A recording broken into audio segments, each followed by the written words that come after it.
Judging by what I'm wearing, you probably can tell that it's pretty cold right now. It's approximately 8 degrees or 7 degrees right now. It's pretty cold. And one of the things that I thought about coming out here was, you know, a lot of people, I don't want to say a lot of people, okay, so a lot of people look for excuses whenever they can to kind of avoid, you know, states of discomfort, I guess. You know, training is a uncomfortable thing that people do. And so on a really, really hot day, on a really, really cold day, it's extra hard, right? It's extra easy to kind of make the excuse, oh, it's too cold, I don't want to catch pneumonia, I don't want to do this, I don't want to do that. I'd rather stay in a warm bed and watch TV and whatever. I actually take pride in training on days when it's like this, when it's either really hot or really cold. It's just me. There's something in me that just basically says, do that which people don't want to do or find difficult to do. It kind of motivates me. So the fact that the conditions are difficult, it motivates me. I was also like that in sport as well. Like when the going gets hard, I felt like I wanted to kind of push extra hard because it's hard. So anyway, it's really cold. I want to warm up a little bit and then get into a back squat day. So I say back squat, but really I'm going to start with the front squat, and then I'll do some back squatting as well. Now, I'm not feeling sore at all. Yesterday I did a bit of, a bunch of, high rep sets. And yeah, I feel like that day when I did the pig squat workout is not even a factor anymore. Like I don't feel sore anymore at all. So that shows me that my body's kind of ready for this high rep business. Squatting every day has kind of taught my body to recover quicker. So I'm gonna hit it again. I'm gonna hit, sets of 20 again up to 60 kilos, and then I'll do 10 reps of 80, and then I'll just kind of work out from there. My quads are feeling bigger. I'm feeling quite, pumped in my legs, which is pretty cool. The pants are getting tighter and tighter. But anyway, let me get this first set, and we'll take it from there. Oh man.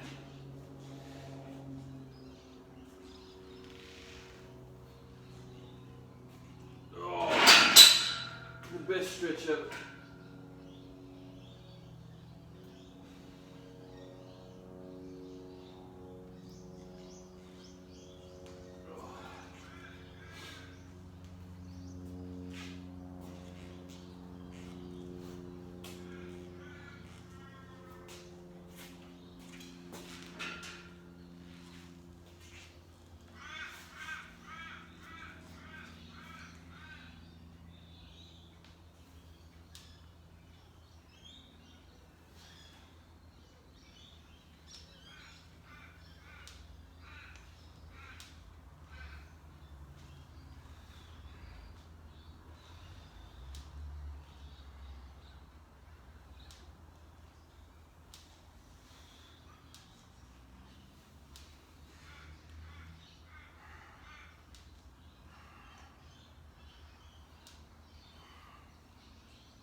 Yesterday I had a bit of trouble with my right shoulder when I was front squatting.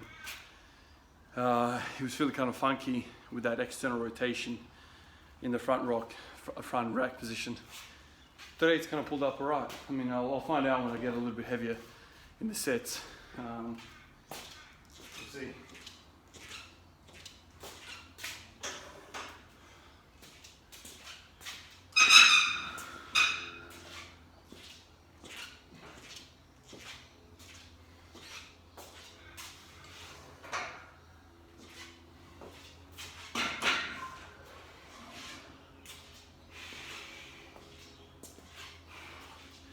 Nothing like coming in on a cold day and doing the first set, and you grab the bar and the bar's frozen. It's another reminder that most people are going to be sleeping in their warm beds, and here I am trying to warm up with a freaking popsicle in my arm, on my arms.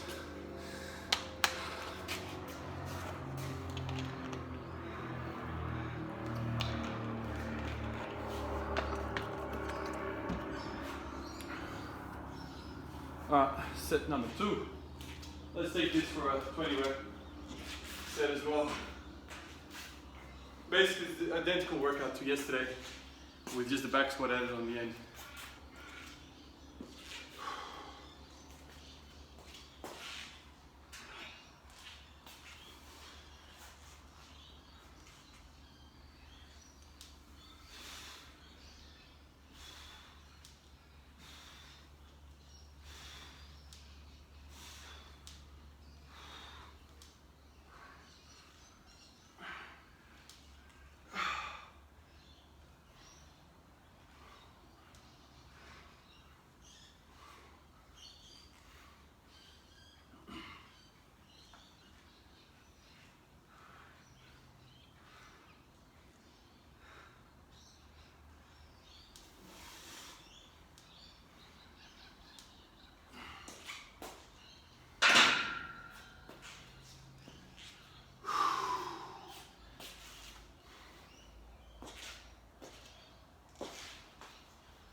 Oh,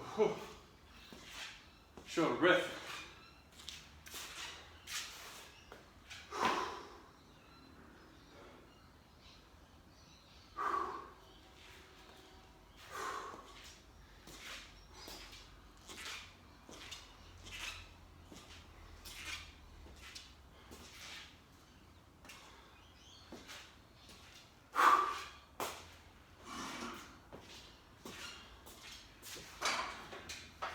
Alright, let's load 60.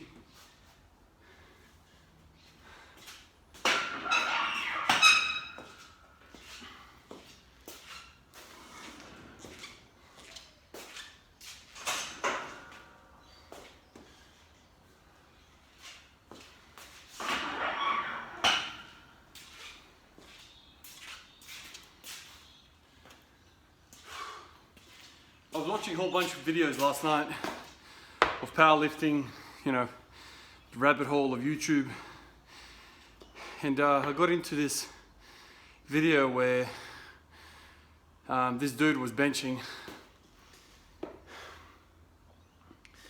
and he's benching with such a massive arch in his lower back, and I'm just sitting there thinking, right, so the sport allows you to do that, so you do that, so you can lift more weight. And it's ironic as anything, man, because the sport of powerlifting is supposed to be about strength. It's supposed to be about who's the stronger guy.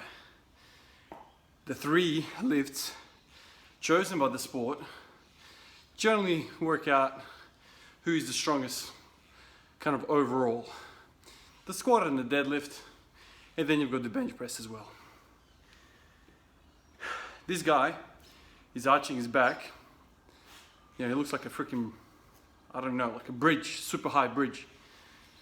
And he's lowering the bar to his chest, and his elbows are not even hitting 90 degrees. They're like far from 90 degrees. He gets up, makes the lift, or whatever the weight was. It was something pretty impressive. He looks like a skinny guy that doesn't even lift. He doesn't have a whole bunch of triceps. He doesn't have a whole lot of upper body strength looking. He's got no hypertrophy. So he's using the rules of the sport to, you know, basically cheat the actual ethos of powerlifting, which is, you know, the stronger guy usually wins. This guy is not strong. If I asked this guy to do a bench press with a flat back, he wouldn't have an impressive bench press, I guarantee you that. One of my pet peeves about powerlifting is that sort of crap, where these lifters come in and they are basically using freakish flexibility to put numbers on the bar. If I was interested in you know, watching flexibility on show and mobility on show, I would watch, you know, gymnastics or something. I'm not looking for flexibility, some extreme contortionist flexibility in powerlifting. That's a turn off for me. Guys like that actually hurt the sport because it's stupid. It really simply is stupid. It deters people from the sport. I like powerlifting. I like training the big 3 lifts. And when somebody like that gets on stage and does it and beats a guy who's actually benching with he's got an arch on his back. Everyone's got an arch on their back. But this is ridiculous. It ruins it. It absolutely ruins it. I don't think it should be allowed. I think rules should be changed. So I don't know how you would implement it, but some sort of like rule that limits people from like using like extreme, arches in their back. It absolutely kills the sport. I hate seeing it. Back when I also had a problem with the sumo deadlift. Guys sumo deadlifting, like I always thought the deadlift should be conventional. I've kind of gotten over that, because even though sumo deadlifting is not for me, I see that it's actually really difficult as well. It's not cheating, although I don't like it. Even if I was good at sumo deadlifting, which I don't even know because I don't play with it, I just don't like it. It's not something that you see in nature. It's not something that you see in any other sport. With the deadlift and a proper looking squat and a bench press, those are normal movements. And when normal movements kind of are exhibited to an extreme level, like in a super advanced level in some of these really good powerlifters, that's kind of attractive. It's really attractive to see somebody excel in human movement. But when you see somebody do something that people can't relate to, like a super flexible back in the bench press, it's a turn off. Like for me, that's somebody that's kind of playing around with the sport, playing in the sport, it's a complete turn off. Especially when you look at this individual who doesn't have any muscle on him at all, and he's just purely using leverages to bench. That's not a bench press. I've never seen anybody, before I kind of got serious into powerlifting, I've never seen anybody do that. That's not a bench press. But anyway, that's just one of my pet peeves. I don't know what I'm talking about. It just popped into my mind because I watched this video last night, and I wanted to comment and I wanted to kind of like hate on him, but I'm not that like that. The guy's training, and I like the fact that he's training and he's not on the couch. It just pisses me off that he's taking that approach. And he's clearly all right, at lifting. It's just this, I hate, it almost makes me not want to compete in powerlifting because this sort of stuff exists and powerlifting federations across the world allow this thing to exist. Anyway, let me hit another set.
Oh man, let's put 80 on.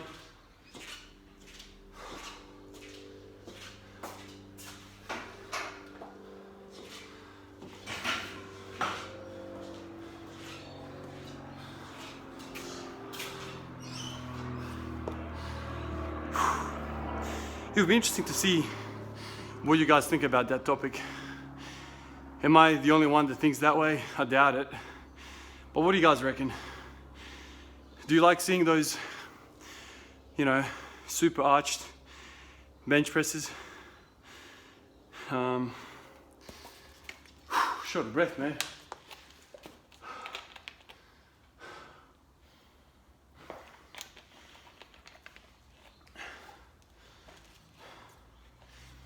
I kind of think of powerlifting as a sport, kind of like a lot of people fall into powerlifting as a secondary kind of venture in sports. Most people play the big sports, you know, basketball, football, whatever code you want, soccer, you know, these type of sports. And then, you know, later on in their years, you know, when they kind of give up the sport, maybe they've hit kind of early adulthood, they kind of want to continue training for something, and they continue training in the gym, and one thing leads to another. You know, they start concentrating on improving their lifts in the gym, and voila, powerlifting pops up. So I think for most people, powerlifting is like a secondary sport. You know, I'm sure there's people out there who've always wanted to kind of lift weights, and powerlifting was their primary sport. But I think the majority of people get into this sport as a secondary kind of venture in their athletic careers. The bench press, people bench press for all sorts of reasons, you know, to get stronger, to get strong upper body, whatever, blah, blah, blah, blah. No one uses the super arched bench press in training to put on mass or you know, to get better at athletics. So why are we allowing this at powerlifting meets?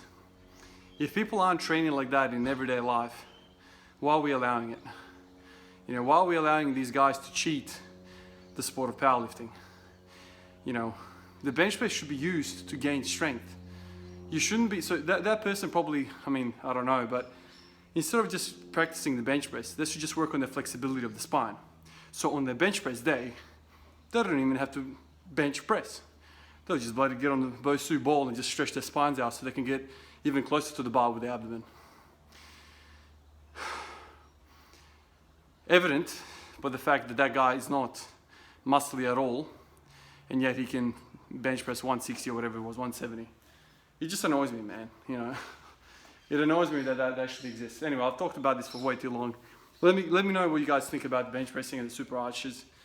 I get some sort of arch is needed, but this stupid shit where like the guy's moving this far, the bar's moving this much from the top to the bottom, ruins the sport, man. Absolutely ruins it. And that guy beats another guy that's benching properly.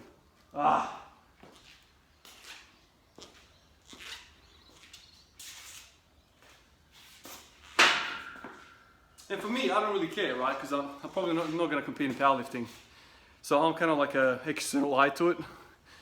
But if I was on that meet and I lost to a guy like that, I'd be pissed, man. Because that shit is just wrong. Not that there's any money in powerlifting anywhere. Like, even if you win or lose, it's a personal kind of endeavor just to see how you go. You know, people don't do this for money, which is another point why it's stupid when people come in and they try and cheat the sport by doing the super arching stuff. Like, what for? So you can get a title? No one cares. Like, people, you know, remember how you looked lifting. You know, if you've cheated the system and you've got the #1 spot, no one cares. Like, people think you're silly. That's what I think. I don't know. I still think that the second place guy was the better lifter.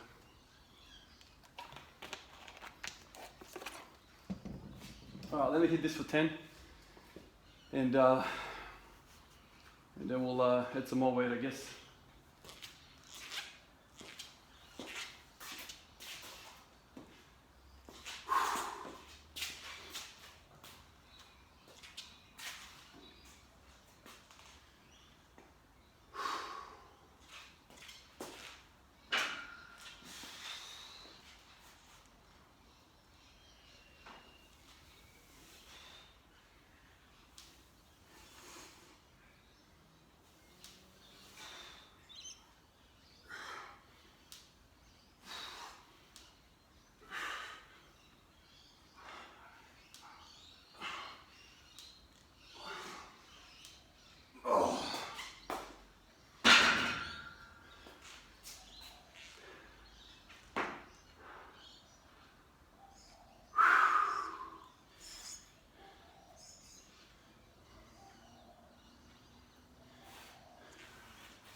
Now, if there was more people like me in the community of powerlifting, you would think that the rules would be changed, but they haven't. So maybe I am the minority. I'm part of the minority, which is even more frustrating.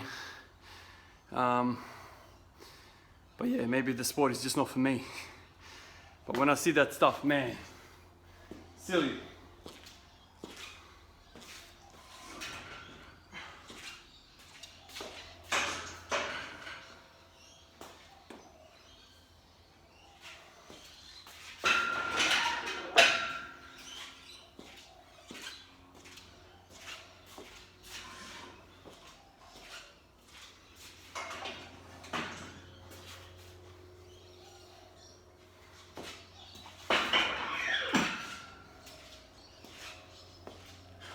Speaking of my top peeves in powerlifting, another thing that really pisses me off, and it's really, you know, a repellent for me when it comes to the sport of powerlifting,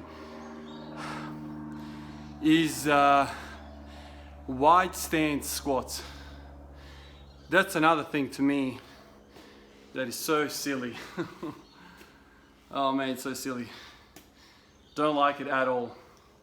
Especially when people are doing like super wide stance squats to a box. You know, the range of motion of the knee is like, it's almost not even 90 degrees. In fact, it's not 90 degrees. Now, I've seen a lot of videos. I've seen the Netflix documentary of Westside Barbell and the guys there who were putting up some stupid numbers. You know, they're using gear and whatnot. I'm not saying these guys are weak. I'm not saying that these guys couldn't squat, you know, some very good weight without all the gear and without all the silly stances. Those guys are very strong. I'm not making that I'm strong or anything like that. It's not an athletic posture. It's not like, you don't do anything in life in that position. You know, the legs are like out here. That's another thing that really kind of repels me away from the sport. You know, when I see somebody squat in the Olympic weightlifting style versus the Westside style, I mean, which one's better? Which one's better looking to you? Which one's more functional to you? You know, with the Westside squat, neither the knee or the hip joint is going through any sort of decent range of motion, albeit there's a lot of abduction of the hip, of the legs. So, you know, there's a huge amount of torque on the hip, which takes a whole bunch of flexibility. But when you see somebody like Lou's squat or like Klokov's squat, these are some proper squats, man. Like, to me, that's what a squat has always been. When I see a toddler squat, I see that. When I see Westside Barbell squat, I'm calling Westside Barbell, it's not just there. It's just sumo style squatting. It's almost like I don't want to be part of that. Like, that's just a silly thing to do. And I think one of the reasons why the sport of powerlifting never really became popular, you know, mainstream, is because of, you know, the top guys are using these type of styles of squats and sumo deadlifts and super arched, you know, bench presses. It doesn't resonate with the average viewer because it's so bizarre to see somebody move through that type of range of motion. Whereas if you saw somebody like Olympic weightlifter squat, a high bar squat that goes all the way ass to grass, that's something that people can relate to. It's like, that's what I do when I pick stuff off the floor.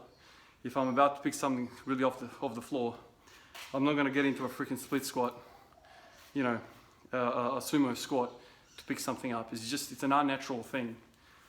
I think if the whole sport overnight changed towards, you know, high bar, below parallel squatting, flat back bench pressing, and conventional deadlifting, I think would be a lot better appeal to the general public, because those are the movements that resonate with the people. Those are the movements that people see in everyday life, you know. Anyway, I guess I'm coming from a point of view that, you know, you guys can probably tell, I don't like gear in lifting either. Belt, knee sleeves, all that, I'm fine with that.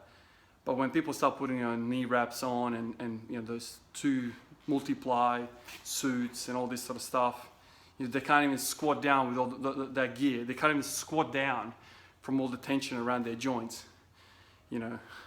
without any weight on their back. So they need like X amount of weight on the bar just to actually get down into the squat, because the things are so advanced, they're so tense. Those pieces of equipment. That's another thing. Like, to me, I don't like seeing that, because is it the engineering of the suits that's improving over the years, or is it that the athletes are improving? Like, how do you control for that? So if somebody breaks a record of a geared squat, what do I take away from that? Scientifically, I don't know. Like, is it that people are getting better making those suits, or is it that the athlete's actually better than the previous athlete? Those are some of the things that I struggle with, Whereas if everyone was completely free of gear throughout history until now, you could make the comparison and say, yeah, this guy's definitely better than this guy, because you can control all the other variables. This is where we get into the topic of steroids and the use of chemicals as well, because how do you test for that? A whole country was banned from the Olympics a few years back because of doping. Clarence Kennedy, one of my idols that I look up to all the time, because he squats exactly how I want to squat. Very much an attractive form of squatting. I just spoke about squatting. He's been, he said that the reason why he doesn't want to compete in Olympic weightlifting is because of the cheating, the prolific amount of steroids in the sport. And he also touched on, that if you lived in North Korea, you don't get any testing. It's a communist nation. China as well. WADA can't go in there willy-nilly. Whereas in countries kind of in the West, in the UK, in America, people get tested a lot more than people would in North Korea. So, he was frustrated with that, because where's the level playing field? So I feel him. It's kind of sad, because he's a really, really good lifter. I would love to see him on the stage. He's got a really good social following. It would be amazing to see him on that stage. But I hear him. Like, why would you bother, man? Like, you dedicate your life to training, and some guy comes in with, balls full of testosterone and whatever else gear he's got on, untested, comes in and smashes you by 20 kilos. That's a shit feeling, man. Like, you don't want to be part of that. I feel like I'm ranting all video. All right, let me get this one 100.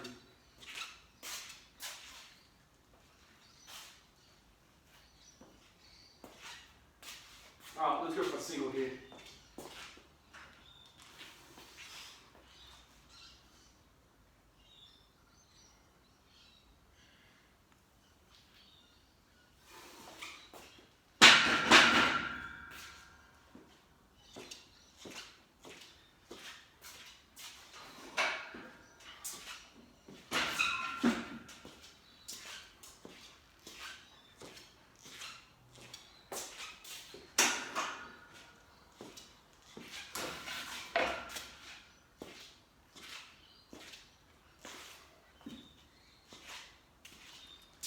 It would be really good if people just didn't cheat, but they do, especially when there's money involved. In all the sports where there's a shit ton of money involved, there's a whole bunch of cheating going on. Money does wonderful things to people. They'll do whatever they can to get an edge on you because of money. I think there's a whole bunch of people out there like me who love training in their shed, in their garages, whatever the case might be, in gyms, whatever, who love the sport, who would want to get into a sport like powerlifting, but get turned off by this sort of stuff. The cheating, the lack of regulation, all that stuff is just, it's a bitter, it's a bitter taste in your mouth. It leaves a bitter taste in your mouth when you think about what goes on. But that's kind of life, isn't it? People do whatever. But in a sport like powerlifting, I'll say it again, in a sport like powerlifting where there isn't a lot of money, like, you know, the guy who wins the world championship, the world best, he doesn't get anything. He gets, I don't even know if he gets anything. But I hear that the ticket out to some of these venues to fly over to some of these events costs more than what they get in return. So why cheat? What for? What for? I don't get it.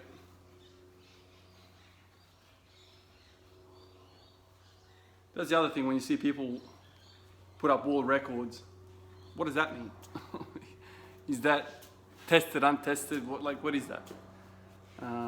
This is why I always take like this stuff like with a grain of salt.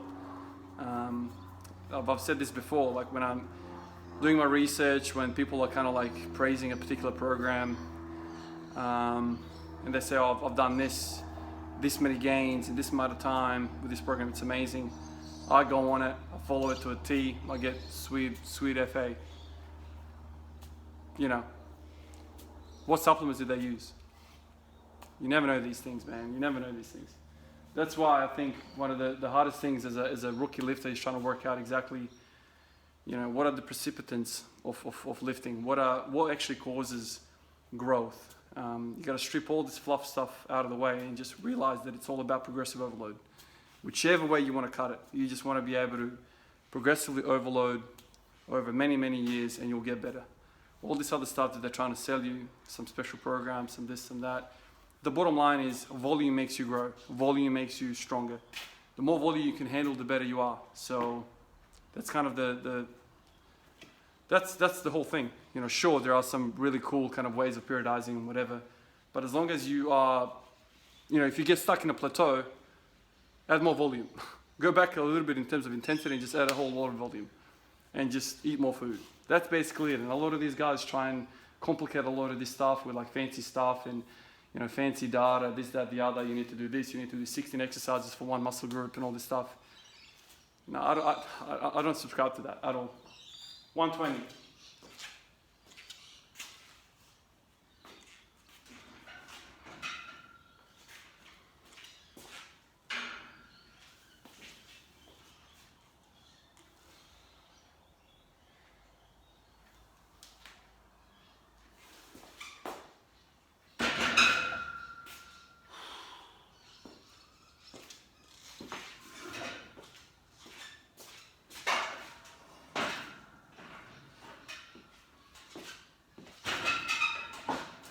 Felt quite heavy actually.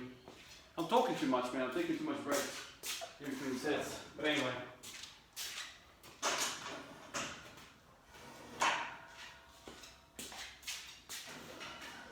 Not that long breaks make you weaker. Should be quite the opposite actually. How many minutes are we in? 34 minutes. All right.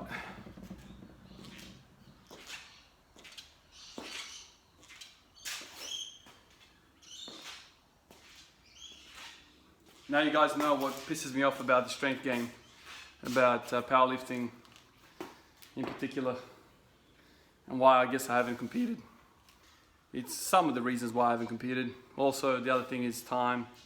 You know, with 2 kids at home and you know, busy schedule of work, you know, things going on at home. I don't really have the time to kind of do all that stuff. That's why I love training at home. It's so convenient. Love it.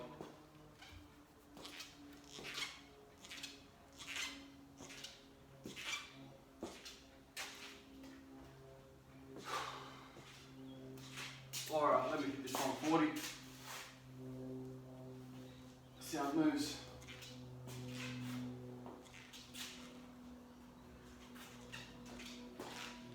Right.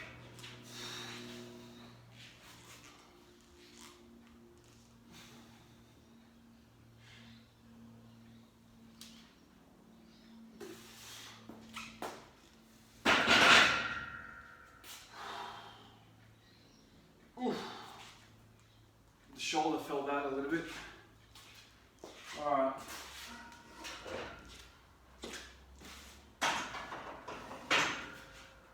Strip the bar back to 100. Do some back squats now.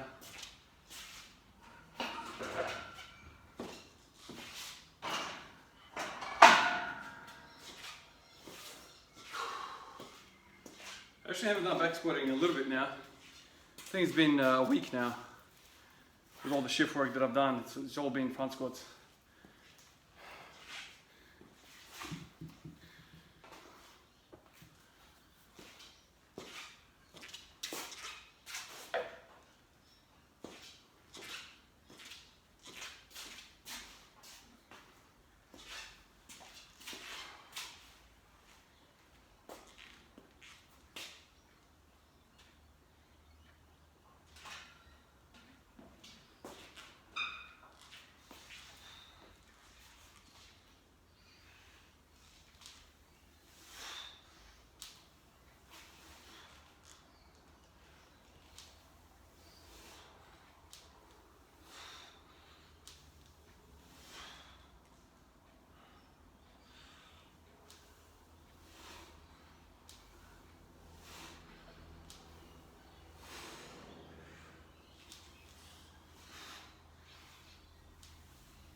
Alright, that's 10 sets, 10 reps with 100.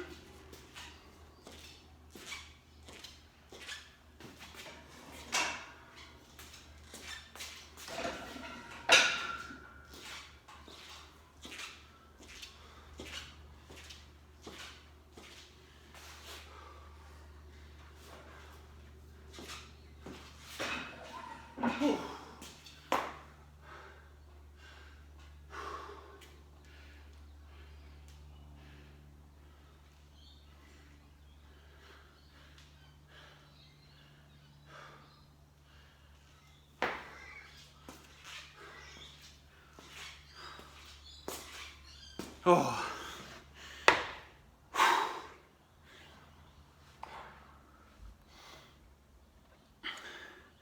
I always said and I always think it, back squats seem so much easier than front squats. Just that extra little lean. Whew. You get some of the powerhouses from the back involved. It's goes to show you how strong the glute and hamstring complex is, man. A little bit more engagement of those guys, bar flies.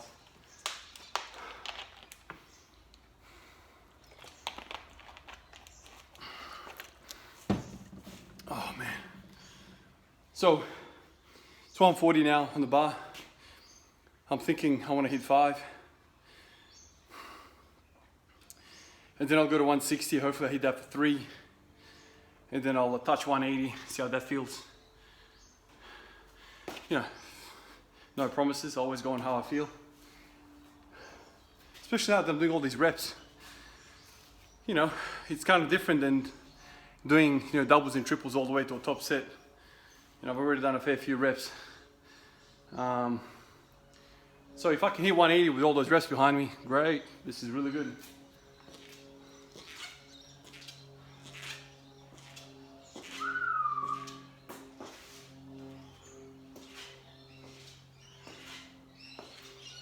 Walkie doke. Let's hit it.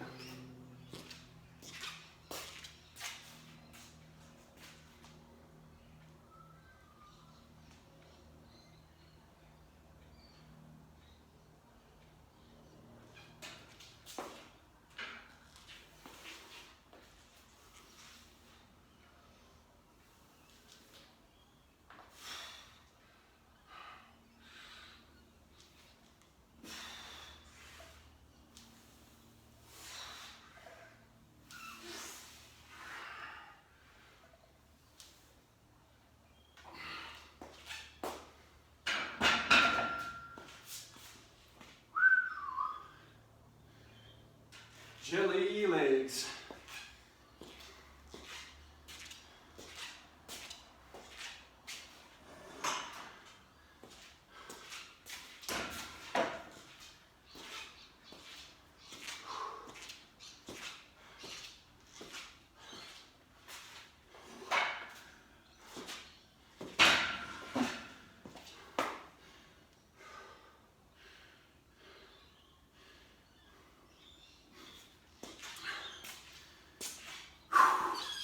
So once again, this is supposed to be a volume day. lower body volume day or squat volume day. On this day, I have programmed in deadlifts. Recently, I've been doing 3-inch deficit deadlifts. Because of all the front squatting, I want to do a little bit of work for the, back there, posterior chain. But because I'm doing all this volume now with the front squats, I've had to take that out again because it's just too much volume. I want to be careful. I want to put the deadlifts back in eventually. I just want to let the body acclimatize itself to all this extra work that I'm doing. There I go again with struggles with the deadlift programming. It's usually the first thing to come out of my program. I'm just so focused on getting that 200 kilo squat. I really want that, and I want to hit it properly. I want to hit it comfortably. You guys know my primary goals are always going to be the squat, but I do want to be a good puller as well. And if you're pulling so inconsistently, you're going to probably struggle to make gains. I feel like the front squat really taxes the shit out of the quads and the upper back, which are really good and handy to have to pull from the floor, the initial pull of the floor, or the initial push off the floor, as people say. That's my biggest problem with the deadlift. I feel like if I can get it around my knee, I'm gonna lock anything out. My problem is I'm really weak off the floor. What does that mean? Quads, upper back, the initial push off the floor is not there. So front squats are doing me a great favor. A lot of people use the front squat as an accessory to get them off the floor quicker. So let's see how that responds. Once I put a bit more, more weight on the bar on the front squat, I'll go back to the deadlift and I'll test and I'll just see, any changes. That's what I'm all about, just testing all the variables, controlling some variables, change one variable, see how that plays, write that stuff in the book, plan out the next little section of training, and as time accumulates, as time goes by, you accumulate knowledge, you accumulate kind of like quality data, if you will. Scientific approach, I guess. If you include too many things at once, who knows what's worked. So, 160 for 3.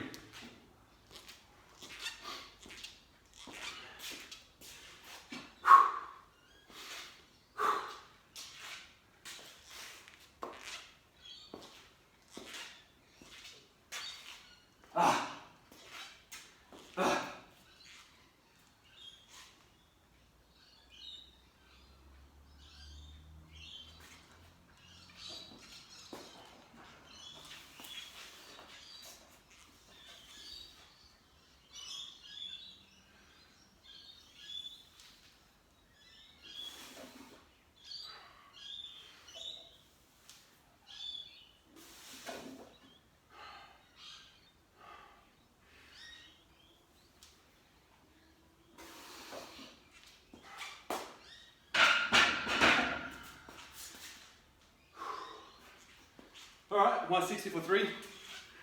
That moved well. Huffing and puffing, man.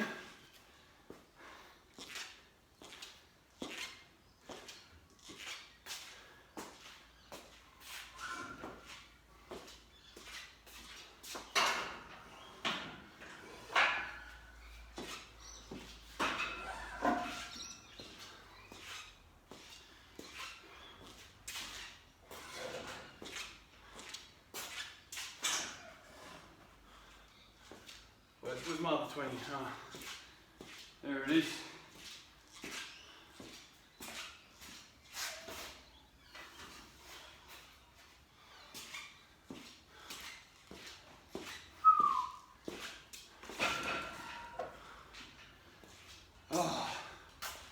I'll tell you what, that 160 felt really well. Hopefully this feels really well as well. I feel like I've got a lot more endurance in my muscles now. Even after, a week of doing high reps. Feels good. Now, the question is, has my top end suffered because of the more endurance that I've got in my muscle and the fact that I haven't trained the top end strength as frequently as I have in the past? So let's see what this move's like.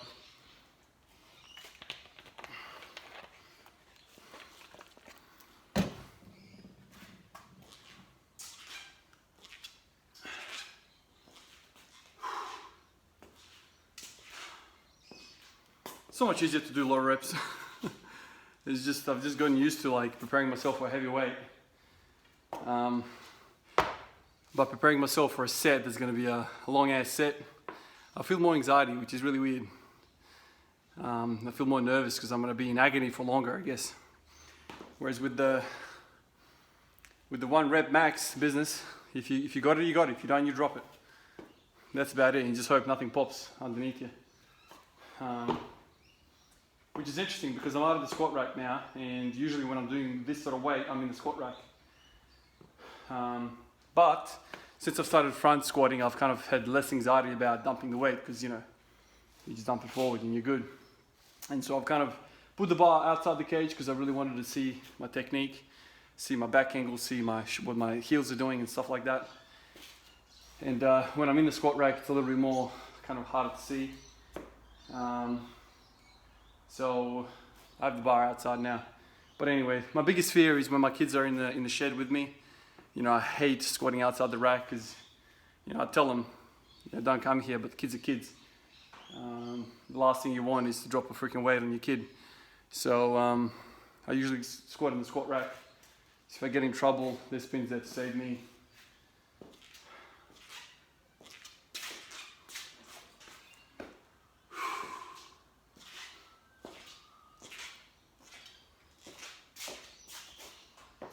Alright, 180. I'm going to go for one here. Hopefully it goes well.